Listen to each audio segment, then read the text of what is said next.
काल विभाजन और नामकरण हम पढ़ रहे थे। अभी हमने देखा कि काल विभाजन किस तरह से किया गया है। तो काल विभाजन और नामकरण से संबंधित ब्लैक बोर्ड पर तो हमने कुछ ज़रूरी बातें कर ली, लेकिन कुछ हम एक लेक्चर लेते हैं इसमें इससे संबंधित बातें जो हैं काल विभाजन और नामकरण से संबंधित, जो हम ब्लैक बोर्ड पर नहीं एक लेक्चर के जरिए चर्चा करेंगे। काल विभाजन किस प्रकार किया गया है, कुछ विद्वानों ने उनको क्या क्या काल किस किस काल में बांटा है, उसकी चर्चा हमने कर ली। अब हम थोड़ा सा यहाँ पर इसकी रूपरेखा को समझ लेते हैं। सबसे पहला आता है, देखिए काल विभाजन समय जो हम इतिहास में बांटते हैं, साहित्य के इतिहास को जो समय हम बांटते हैं, इतिहास बोध में एक प्रकार की आलोचनात्मक चेतना होती है। एक ऐसी चेतना जिसका हम जीवन और संस्कृति के परीक्षण के लिए करते हैं, जिसकी कसौटी पर साहित्य और समाज के रिश्ते की पहचान की जाती है। साहित्य और समाज का रिश्ता, इस रिश्ते को जो साहित्यकार जितनी ही कुशलता से समझेगा, साहित्य को और इतिहास के रिश्ते को, समाज के रिश्ते को, साहित्य को समाज का दर्पण कहा जाता है, ये हम जानते हैं। लेकिन साहित्य और समाज के रिश्ते को जो एक सूक्ष्म दृष्टि से, आलोचनात्मक दृष्टि से जो साहित्यकार, जो इतिहासकार इसको देख पाने में सक्षम होगा, जो उसको जितनी तीव्रता से इसका अनुभव करेगा, जिसकी अनुभूति उतनी तीव्र होगी, उसका काल विभाजन जो है उतना ही प्रमाणिक होगा। बिना ठोस इतिहास दृष्टि के सुसंगत काल विभाजन नहीं किया जा सकता, और बिना काल विभाग के इतिहास का अध्ययन कठिन है। तो इतिहास दृष्टि, साहित्य के इतिहास के लिए जो दृष्टि होगी वो कैसी होनी चाहिए? साहित्य और समाज के रिश्ते की उसको पहचान होनी चाहिए। साहित्य के लिए, साहित्य और समाज का जो रिश्ता है उसको वो अनुभूत कर सके, उसको महसूस कर सके, बहुत ही तीव्रता से महसूस कर सके। जो कहने का मतलब ये है कि जो ज़िंदगी से जितना जुड़ा हुआ होगा, जिसकी अनुभूति उतनी तीव्र होगी, समाज से उतना जुड़ा हुआ होगा, समाज को संकुचित पैमाने पर नहीं, व्यापक पैमाने पर देखेगा, और समाज से पूरी तरह से जुड़ा होगा जो साहित्यकार, जो इतिहासकार, और समाज में आने वाले परिवर्तनों को भी वो अनुभव करेगा, तो वो जो काल विभाजन करेगा उसका काल विभाजन ज़्यादा पर प्रमाणिक होगा, मतलब ज़्यादा भरोसे के काबिल होगा। तो ये इतिहास दृष्टि ऐसी होनी चाहिए। इसके बाद देखिए, अब सबकी अपनी अपनी इतिहास दृष्टि के आधार पर, अपने अपने आधार पर उस तरह से अलग अलग इतिहास काल विभाजन करते हैं। पहला आधार इतिहास ही होता है। साहित्य का काल विभाजन का जो पहला आधार होता है वो क्या होता है? इतिहास होता है। और अगर हम इतिहास के आधार पर ना करें तो फिर जो दूसरा आधार हम बना सकते हैं वो बनाएंगे हम शास्त्र। लेकिन जो शास्त्र है वो जीवन और समाज की सजीव चेतना का परीक्षण नहीं करता है। शास्त्रों में क्या होती है? जड़ता होती है। वो डायनेमिक नहीं होती है, गतिशील नहीं होती है, परिवर्तनशील नहीं होती है, उसमें जड़ता होती है। यही कारण है कि संस्कृत काव्यशास्त्र में साहित्य इतिहास की परिपाटी नहीं है, क्योंकि वो शास्त्र के आधार पर करने पड़ेगा और उसमें जड़ता होती है, उसमें गतिशीलता है ही नहीं, तो वो इसलिए संस्कृत के काव्यशास्त्र में साहित्य इतिहास को लिखा ही नहीं जाता। अब सबकी जो इतिहास दृष्टि होगी उसका प्रभाव भी पड़ेगा। उन्होंने जो काल विभाजन किया है, जो चैप्टर का नाम दिया है इतिहास में, तो वो उनकी इतिहास दृष्टि जैसी रही है, जैसा उनका दृष्टिकोण रहा है, उसका भी बहुत प्रभाव पड़ेगा। जैसे कि रामचंद्र शुक्ल जो है वो अपने इतिहास में तुलसीदास को महत्वपूर्ण कवि घोषित करते हैं और कबीरदास की एक तरह से उपेक्षा कर देते हैं। तुलसीदास को महत्वपूर्ण कवि घोषित करते हैं। इसका जो कारण क्या है कि तुलसीदास आचार्य शुक्ल के कट्टर मर्यादावाद और नैतिकतावाद पर खड़े उतरते हैं। रामचंद्र शुक्ल को भी समाज में किसी तरह की अव्यवस्था स्वीकार नहीं है, और तुलसीदास भी बिल्कुल इसी पर जो है बिल्कुल खड़े उतर रहे हैं, एकदम मर्यादावाद और नैतिकतावाद पर।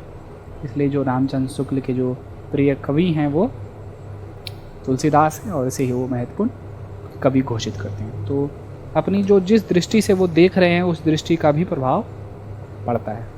इतिहास या समाजशास्त्र में किसी घटना को आधार बनाकर एक रेखा खींची जा सकती है। जैसे कि इतिहास में पुनर्जागरण का आरंभ तुर्कों के हाथों कुस्तुनतुनिया की पराजय से माना जाता है। इतिहास में जो है किसी घटना को आधार बनाकर हम एक रेखा खींच सकते हैं। कोई महत्वपूर्ण घटना हुई तो उसको आधार बनाकर हम एक रेखा खींच सकते हैं।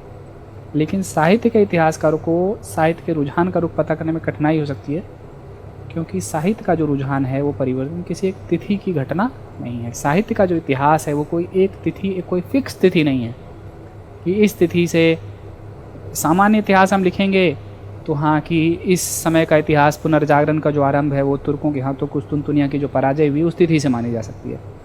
लेकिन साहित्य की में तो हमें रुझान देखना पड़ता है, साहित्य और समाज के रिश्ते की पहचान देखनी पड़ती है। और ये जो रुझान है, ये जो पहचान है साहित्य और समाज के रिश्ते की, वो किसी एक तिथि की घटना नहीं है, कोई एक समय में, कोई एक विशेष दिन दिनांक में घटित नहीं होती वो तो इसलिए वो उतना आसान नहीं है। काल विभाजन में जो और क्या समस्याएं आती हैं, देखिए समस्या दूसरी होती है संक्रांति काल को लेकर होती है। संक्रमण के जिन बिंदुओं पर इतिहास के दो युगों को तोड़ा जाता है, वहाँ इतिहास धारा की चिंतन धारा ही नहीं टूटती है, बल्कि इस टूटने की प्रक्रिया में बहुत कुछ छूट भी जाता है। साहित्य का जो आदि काल है, जो हम पढ़ते हैं हिंदी साहित्य के इतिहास में, जो आदि काल हम पढ़ेंगे वो हम राजनीतिक इतिहास में, वो हमारा जो होता है वो मध्य युग होता है। आदि काल जो हमारा समय होगा वो इतिहास में मध्य युग का समय होता है, इतिहास जब हम पढ़ेंगे राजनीतिक इतिहास। कुल और क्या आधार है साहित्य के इतिहास के काल विभाजन का? जो एक उपकरण है, इतिहास दृष्टि है, साहित्य और समाज के रिश्ते को पहचान करने की जो क्षमता है वो है। कुल मिलाकर जो एक मुख्य उपकरण हम कह सकते हैं कि संवेदना को पहचानने की क्षमता। साहित्य और समाज के रिश्ते की पहचान सही से कौन कर पाएगा? जिसके पास संवेदना को पहचानने की क्षमता है। संवेदना को पहचान कर हम इतिहास की रचना करते हैं। नागरिक प्रचारिणी सभा ने हिंदी साहित्य का जो एक विशाल इतिहास, बृहत इतिहास का जो प्रारूप बनाया है, वह आचार्य रामचंद्र शुक्ल के इतिहास को आधार में रखकर ही बनाया है। एक बृहत इतिहास लिखा था नागरिक प्रचारिणी सभा ने, हिंदी साहित्य का बृहत इतिहास। हिंदी साहित्य का इतिहास जब हम पढ़ रहे थे उसके लेखन के आधार, तो वो जो है रामचंद्र शुक्ल के इतिहास को आधार बनाकर ही बनाया गया है। और काल विभाजन के लिए किन बातों को आधार बनाया जाता है? जैसे देखिए, काल की प्रकृति को समझने में सूक्ष्म दृष्टि की ज़रूरत होती है। अंतः प्रकृति को समझना है यहाँ पर साहित्य में, नहीं तो कोई बहुत बड़ी भूल हो सकती है। और इस सूक्ष्म दृष्टि के द्वारा ही हम उस युग में, उस समय में जो कुछ चल रहा है, उस समाज में जो चल रहा है, उसके मन को परख कर दूसरे युग के समाज के मन और उसकी मनोभूमि से अलग किया जा सकता है। अब जैसे कोई एक नाम दे रहे हैं भारतेंदु युग, फिर द्विवेदी युग, या कोई भी नाम दे रहे हैं आदि काल, फिर भक्ति काल, फिर रीति काल, तो उस भक्ति काल का जो समय है उसमें समाज का मन और उसकी मनोभूमि है, वो रीति काल का समाज और उसकी मनोभूमि से किस प्रकार अलग है। तो ये सब जो प्रकृति है, ये सब जो अंतर है, उसको समझने के लिए बहुत ही सूक्ष्म दृष्टि की ज़रूरत है। गहराई से इसका विश्लेषण करना पड़ेगा, गहराई से उसका निरीक्षण करना पड़ेगा, तभी यह संभव है। जैसे कि भक्ति काल कविता में प्रेम की जो आध्यात्मिक अनुभूति है, वही रीति काल में श्रृंगार में बदल जाती है, स्थूल श्रृंगार में बदल जाती है। तो ये सारी जो बारीकता से हमको उसको परीक्षण करना पड़ेगा। तो इन सब बातों को आधार बनाकर हमें देखना पड़ेगा। रामचंद्र शुक्ल ने कहा है कि जनता की चित्तवृत्ति भी है, जो जनता का जब मन है बहुत कुछ राजनीतिक, सामाजिक, सांप्रदायिक और धार्मिक परिस्थिति के अनुसार होती है, तो वो चित्तवृत्ति ही बदलती रहती है। तो ये चित्तवृत्ति परिवर्तन के साथ साथ ही तो ये साहित्य का इतिहास है, परिवर्तित होता है। ये हम साहित्य का इतिहास की परिभाषा में हम देख चुके हैं। अब जैसे देखिए, परिवर्तन कैसे होता है? लोगों के मन में, लोगों के चित्त में कुछ घटनाओं के कारण परिवर्तन आते रहते हैं। वो घटनाएं सामाजिक, राजनीतिक, धार्मिक, किसी भी प्रकार की हो सकती है। जैसे कि भारतेंदु युग में हम देखते हैं कि नाटक का महत्व का मूल कारण क्या था? जनरुचि था। भारतेंदु युग में नाटक का बहुत प्रचलन था। इसका मुख्य कारण क्या था? लोगों को नाटक बहुत अच्छे लगते थे, इसलिए उस काल में नाटक रचे भी बहुत गए, नाटक खेले भी बहुत गए।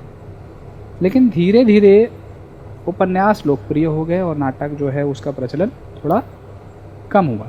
इसकी वजह क्या रही? भारतेंदु युग में नाटक पॉपुलर है, बहुत ज़्यादा लोकप्रिय है, लेकिन धीरे धीरे उसकी महत्वता जो है कम हो रही है। उपन्यास ज़्यादा पॉपुलर हो रहे हैं। क्यों? क्योंकि द्विवेदी युग का जो साहित्य है उसमें उपन्यास का महत्व बढ़ रहा है। क्यों? क्योंकि जीवन की जो जटिलताएं हैं वो बढ़ती जा रही हैं। जीवन जटिल होता जा रहा है, उतना आसान नहीं है कि सारी चीज़ों को हम नाटक के जरिए अभिव्यक्त कर सकें। तो फिर उपन्यास की ज़रूरत पड़ी और उपन्यास का जो ज़्यादा महत्व वो सामने आया। तो इस तरह से जो काल निर्णय के लिए जो भी हम समय विभाजन कर रहे हैं, उसके लिए हमें क्या करना पड़ेगा? जनता के जीवन के मर्म को टटोलना है। जनता का जीवन जो है उसको बहुत गहराई से उसके मर्म को टटोलना पड़ेगा। क्या चल रहा है जनता के चित्त में, हृदय में, समाज में, किस प्रकार परिवर्तित हो रहा है। परिवर्तन बहुत सूक्ष्म दृष्टि से मतलब धीरे धीरे होता है। उस परिवर्तन को देखने के लिए बहुत पैनी निगाह होता है, नहीं गोल गोल कि दिन में सूरज सुबह उगते वक्त थोड़ा लाल है, फिर पीला हो गया, फिर डूब गया। तो इस तरह से वैसा परिवर्तन तो है नहीं। वो परिवर्तन दिखाई तो देगा नहीं एक झटके में। तो उस परिवर्तन को देखने के लिए, समाज के धीरे धीरे होने वाले परिवर्तन को देखने के लिए बहुत ही सूक्ष्म दृष्टि की ज़रूरत पड़ेगी। तो जो उस दृष्टि से देख पाने में उसको सक्षम होगा वही उपयुक्त जो है काल विभाजन कर पाएंगे। अब जैसे जैसे साहित्य में कभी कभी ऐसी दुर्घटना होती है कि लोक रुचि और सत्ता की रुचि में अंतर हो जाता है। लोगों की रुचि कुछ और होती है, सत्ता की रुचि कुछ और होती है। जैसे देखिए रीति काल और भक्ति काल में साफ अंतर देखते हैं। श्रृंगार के आचार्य हंस शुक्ल कहते हैं श्रृंगार का जो वर्णन है भक्ति काल में वो प्रेम तक सीमित है। श्रृंगार हम रसम ने पढ़ा है, 2 रूप होते हैं, संयोग वियोग। श्रृंगार भक्ति काल में प्रेम तक सीमित है, लेकिन जो है बाद में क्या है वो अश्लीलता की सीमा तक इसको पहुंचा दिया। इसका क्या कारण है? ऐसी रुचि जनता की है ये ज़रूरी नहीं है, ये रुचि जनता की नहीं है, लेकिन जो कवि कहाँ लिखते थे? वो राजा महाराजाओं के आश्रय में लिखा करते थे। जीवन जीने के लिए जो भी चीज़ें हैं वो राजा महाराजा उपलब्ध करवाते थे, तो उनके आदेश के अनुसार, उनके अनुसार, इच्छा अनुसार लिखना पड़ता था। तो जो उनका रुझान हो वही लिखना पड़ेगा। तो उनका रुझान वीरता की तरफ बहुत रह नहीं गया था, कर्मशील बहुत ज़्यादा रह नहीं गए थे, एक तरह से भोग विलास अय्यासी इन सब में डूब गए थे। तो एक तरह से इस तरह से जो श्रृंगार का वर्णन उस समय के कवियों ने किया वो भी बहुत अश्लीलता की सीमा तक पहुंच गया है। तो लोक रुचि का प्रत्येरा जो है वो कई बार जो लोगों की रुचि होती है और जो सत्ता की रुचि है उसमें कई बार हमारा अंतर देखने को मिलता है। अब इस नामकरण को एक क्या आधार बनाए गए हैं, मतलब किस आधार पर नाम रखा गया है वो भी देखिए।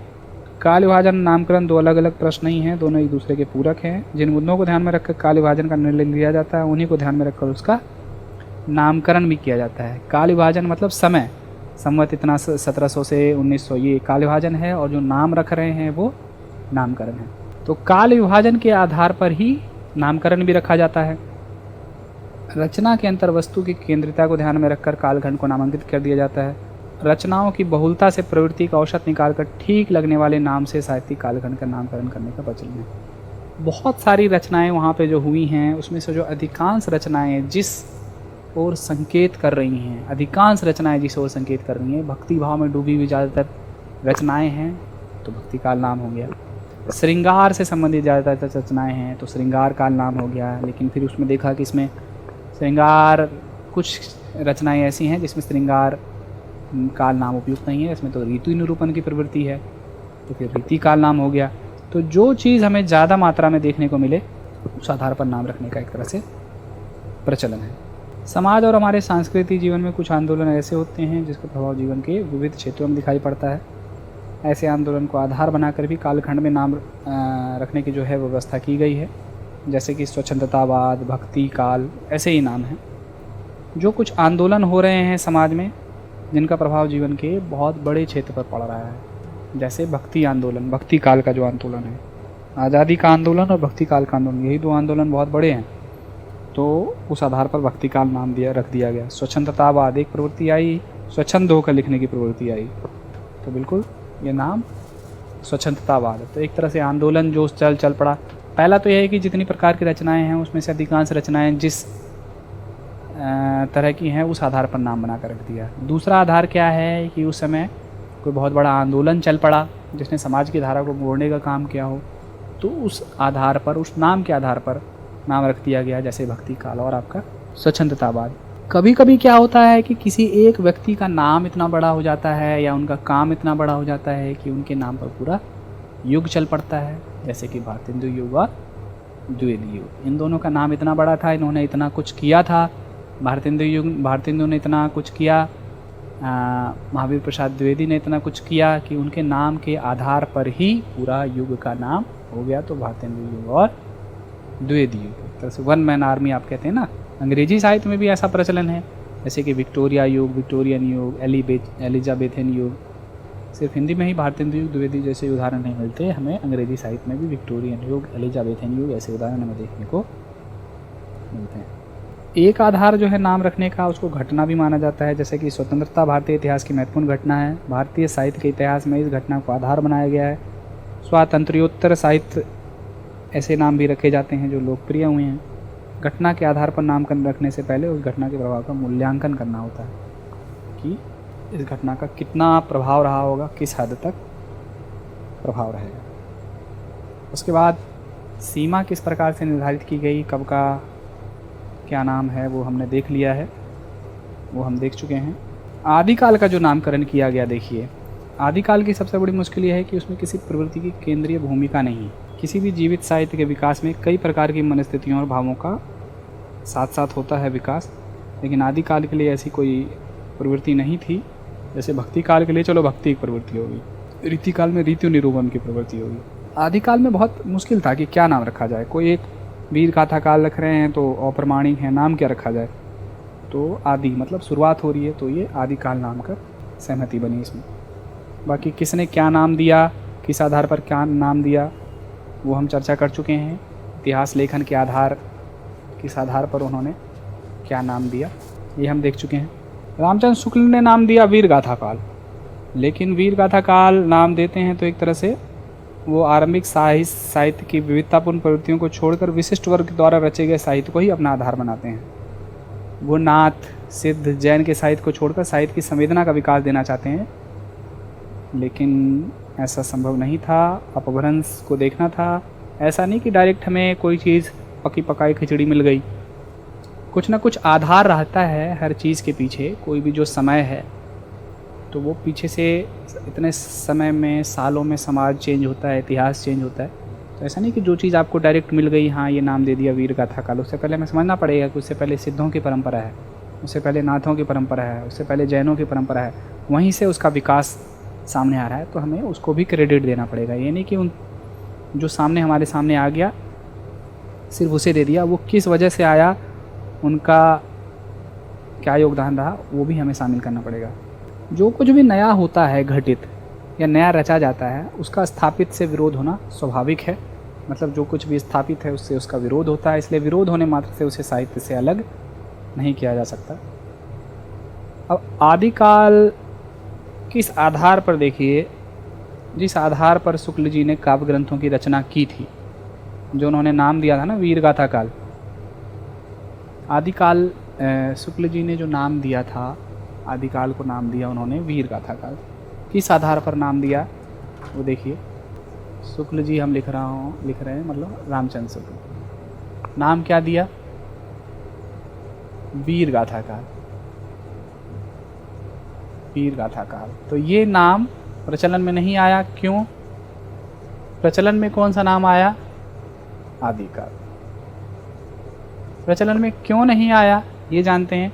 क्यों? उन्होंने जिस 12 ग्रंथों को आधार बनाया वीर गाथा काल नाम देने के लिए, 12 ग्रंथों को आधार बनाया रामचंद्र शुक्ल ने, 12 ग्रंथों को आधार बनाया। अब देखिए कौन कौन से वो ग्रंथ हैं। वो 12 ग्रंथ थे विजय पाल रासो, 12 ग्रंथ के नाम देखिए। खुम्माण रासो,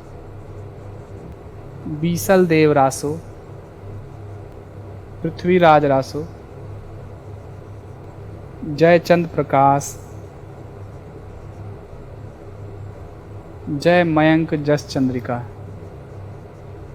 जय मयंक जस चंद्रिका, हमीर रासो, हमीर रासो, परमाल रासो, विद्यापति की पदावली, कीर्ति लता, कीर्ति पताका, अमीर खुसरो की मुकरियाँ, अमीर खुसरो की मुकरियाँ। तो इनको आधार बनाकर शुक्ल जी ने क्या नाम दिया? वीर गाथा काल का। लेकिन इसमें से सिर्फ प्रमाणिक कौन कौन से हैं? कीर्ति लता एक ये प्रमाणिक है, विद्यापति की पदावली ये प्रमाणिक है, और बीसल देव रासो। बस ये 3 प्रमाणिक हैं, विद्यापति रचित कीर्ति लता, विद्यापति की पदावली और बीसल देव रासो। बाकी कोई उपलब्ध नहीं है या तो कोई बाकी अप्रमाणिक है। तो ये 12 रचनाओं को आधार बनाकर शुक्ल जी ने नाम दिया वीर गाथा काल। अब उस 12 रचनाओं में से सिर्फ यही 3 प्रमाणिक है, बाकी या तो उपलब्ध नहीं है या तो प्रमाणिक नहीं है। इसलिए परवर्ती इतिहासकारों ने, बाद के इतिहासकारों ने इस वीर गाथा नाम पर संदेह उत्पन्न किया, डाउट किया, बोला ये नाम ठीक नहीं है, नाम होना चाहिए आदिकाल। ठीक है, बाकी हमने देख लिया कि किस किस इतिहासकारों ने क्या क्या नाम दिया है। विद्यापति को मैथिल कोकिल भी कहा जाता है, ये याद रखना है, बहुत महत्वपूर्ण है, पेपर में पूछ ले जाते हैं। आचार्य रामचंद्र शुक्ल के बाद के इतिहासकारों में डॉक्टर रामकुमार वर्मा ने अपनी पुस्तक हिंदी साहित्य का आलोचनात्मक इतिहास में एक नाम सुझाया है। रामकुमार वर्मा ने संधि काल और चारण काल नाम दिया है। राहुल सांकृत्यायन एक हैं, वो नाम क्या सुझाते हैं, वो कहते हैं सिद्ध सामंत काल रखिए, ये ज़्यादा ठीक है। तो हर इतिहासकार अपने अपने काल से अपनी अपनी समझ, अपनी अपनी इतिहास दृष्टि के अनुसार से एक नाम सुझाते हैं, लेकिन जो आम सहमति बन पड़ी आदिकाल पर वो नाम वीर गाथा, किसी ने वीर गाथा काल नाम दिया, किसी ने चारण काल नाम दिया, किसी ने सिद्ध सामंत काल नाम दिया, लेकिन जो आम सहमति बनी वो बनी आदिकाल नाम पर। आदिकाल नाम पर ही ज़्यादा वो है, उसके बाद फिर रीति काल नाम पर। बाकी भक्ति काल पर तो एक नाम से सहमति बन गई, हाँ भक्ति काल पर ही रहेगा भक्ति काल नाम। आदिकाल के लिए वीर गाथा काल, वीर गाथा काल, चारण काल, सिद्ध सामंत काल, संधि काल, ये सब नाम प्रचलन में आए, लेकिन आम जो सहमति बनी वो बनी आदिकाल। किसने कौन से नाम दिए ये हम पढ़ चुके हैं।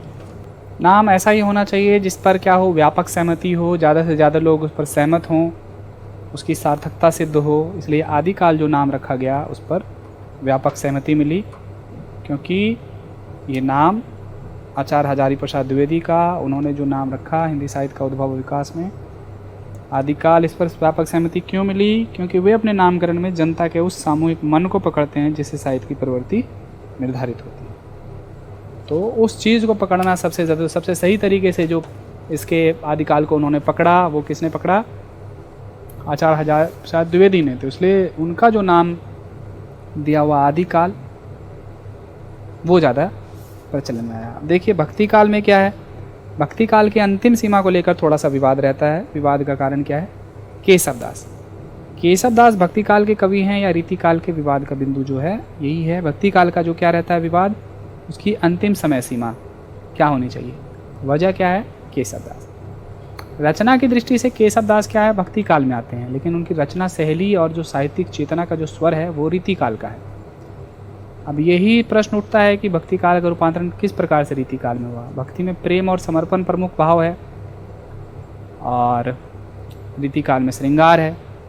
जहाँ तक केशव का सवाल है, केशव के 50 वर्ष बाद रीति काल की खंडधारा प्रवाहित होती है, लेकिन साहित्यिक मनोवृत्ति और रचना की भावधारा का अगर मिजाज बहुत पहले बदल चुका था, उस आधार पर हम देखें तो केशव की रचना बहुत आसानी से पहचाना जा सकता है। रामचंद्रिका के साथ उन्होंने कवि प्रिया और रसिक प्रिया भी रचा था। केशवदास ने क्या रचा, रामचंद्रिका रचा था। कवि प्रिया, रसिक प्रिया, ये सारी उनकी रचनाएं हैं। भक्ति काल के जो कवि थे उनको भक्ति काल में रखा जाए या केशवदास को रीति काल में रखा जाए, यही एक संदेह होता है। भक्ति काल के जो कवि हैं उसमें से किसी ने आश्रयदाता की छत्रछाया को स्वीकार नहीं किया।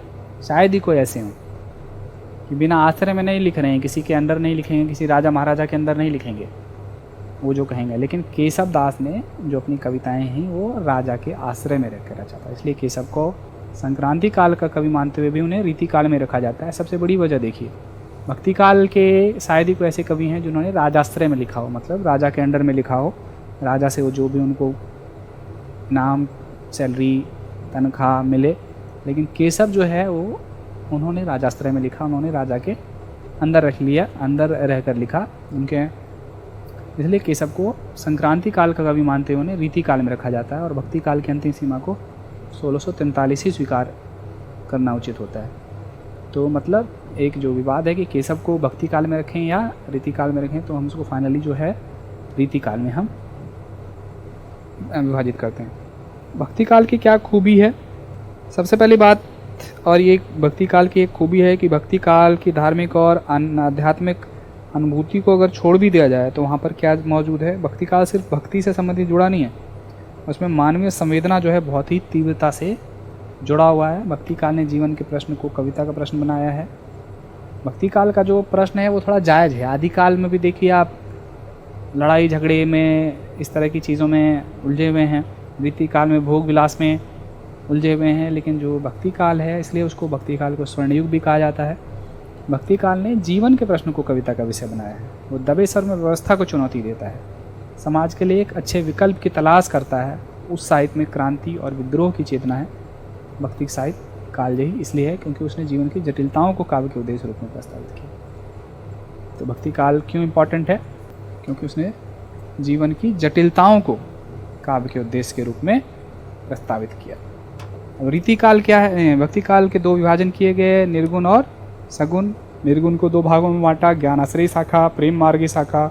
सगुण को राम भक्ति शाखा और कृष्ण भक्ति, इन दो नामों में बांटा गया। देखिए, भक्ति काल को विभाजित किया गया निर्गुण भक्ति और सगुण भक्ति। निर्गुण भक्ति और सगुण भक्ति। निर्गुण भक्ति के दो विभाजन किए गए, ज्ञानाश्रयी शाखा और प्रेम मार्गी शाखा। सगुण के दो भेद किए गए, राम भक्ति, कृष्ण भक्ति। तो ये भक्ति काल का विभाजन है। देखेंगे, हम पढ़ेंगे डिटेल में, हम जब पढ़ेंगे विभाजन अभी हम देख लेते हैं। निर्गुण भक्ति और सगुण भक्ति, ज्ञानाश्रयी शाखा, प्रेम मार्गी शाखा में बांटा और सगुण को राम भक्ति और कृष्ण भक्ति में बांटा। उसके बाद रीति काल। रीति काल को हम जान रहे हैं कि दो भागों में बांटा। भक्ति काल, मध्यकाल दो भागों में बांटा गया, एक को भक्ति काल कहते हैं और एक को रीति काल कहते हैं। रीति काल में साहित्य और दरबारी संस्कृति वो चल पड़ी, दरबार का कल्चर चल पड़ा रीति काल में। अब कवि अब सहज अनुभूति की प्रेरणा से काव्य रचना नहीं कर रहा था। रीति काल में अब वो सहज अनुभूति नहीं रहेगी थी। भक्ति काल में तो सहज अनुभूति थी, किसी के अंडर में नहीं थे। अपना जो सहज अनुभूति है, समाज की जो समस्याएं हैं उसकी चर्चा कर रहे हैं, वो भक्ति काल है। अब उसमें सहज अनुभूति नहीं रहेगी। आश्रयदाता के अंडर लिख रहे हैं, उनको खुश करने के लिए लिख रहे हैं, भोग विलास वाली रचनाएं लिख रहे हैं। तो एक तरह से चीज़ें चेंज हो गई। साहित्य कवियों की अर्थ प्राप्ति का साधन हो गया। साहित्य जो है अब पैसा कमाने का साधन हो गया। अर्थ के आधार पर उनका मूल्य निर्धारित होने लगा। अर्थ जब सृजन का आधार हो गया तो कविता में कृत्रिम अनुभाव को भरकर अधिक से अधिक अर्थ कमाने के लिए विवश हो गए।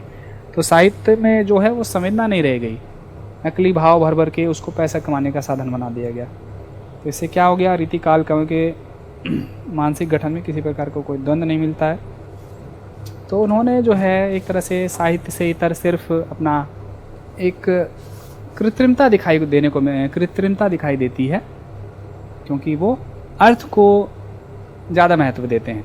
अब देखिए, नाम क्या क्या दिया गया रीति काल को। रीति काल तो नाम बाद में प्रचलित हुआ। मिश्र बंधु ने पहले इसको नाम दिया अलंकृत काल। अभी हम चर्चा करेंगे और अच्छे से। राम कुमार वर्मा, डॉक्टर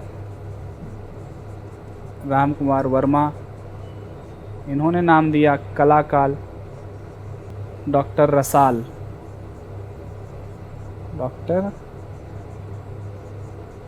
इन्होंने नाम दिया काव्य कला काल।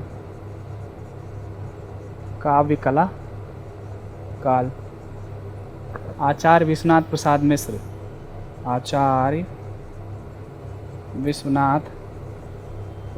मिश्र, इन्होंने नाम दिया श्रृंगार काल। लेकिन जो मुख्य विवाद है वो श्रृंगार काल और रीति काल को लेकर है। तो आम नाम जो है वो, आम सहमति जो बनी वो रीति काल नाम को। विवाद श्रृंगार काल और रीति काल में था, लेकिन श्रृंगार काल के अपेक्षा रीति काल नाम इस पर जो है आम सहमति बन गई, क्योंकि उसमें श्रृंगार की रचनाएं नहीं हैं। भूषण जैसे कवि भी मिलते हैं जो वीर रस की कविताएं रचते हैं। बाकी फिर आपकी आधुनिकता की शुरुआत हुई और भारतेंदु युग, द्विवेदी युग, छायावाद, प्रगतिवाद, प्रयोगवाद, नई कविता और नवगीत, ये नाम प्रचलन में आए। तो हमने काल विभाजन और नामकरण इस विषय पर हमने चर्चा की है। ये हमारा काल विभाजन नामकरण ये टॉपिक खत्म होता है हमारा।